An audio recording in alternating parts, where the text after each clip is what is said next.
കൃഷ്ണ. നമ്മൾ ജഡഭരതനെ കുറിച്ചാണ് കേട്ടുകൊണ്ടിരുന്നത്. അദ്ദേഹത്തിന്റെ പിതാവ് താമസിയാതെ കാലഗതിയെ അടയുകയും മാതാവ് പിതാവിന്റെ ചിതയിൽ ചാടി ആത്മാഹൂതി ചെയ്യുകയും ചെയ്തു. തന്റെ പുത്രനെയും പുത്രിയെയും പ്രഥമ പത്നിയിൽ ഏൽപ്പിച്ചതിനു ശേഷമാണ് മാതാവ് പോയത്.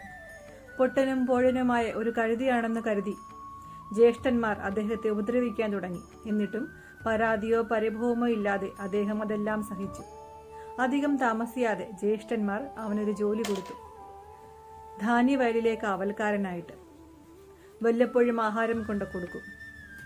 അധികം താമസിയാതെ അവിടുത്തെ നാൽക്കാലികളുടെയും കള്ളന്മാരുടെയും ശല്യമില്ലാതാകുകയും ധാന്യത്തിന്റെ വില വർദ്ധിക്കുകയും ചെയ്തു. പിന്നീട് ജഡഭരതന്റെ ജീവിതത്തിൽ സംഭവിച്ചത് ഒരു അത്ഭുതകരമായ കാര്യമാണ്. അത് നാളെ കേൾക്കാം. അപ്പോൾ എല്ലാവർക്കും ഹരേ കൃഷ്ണ.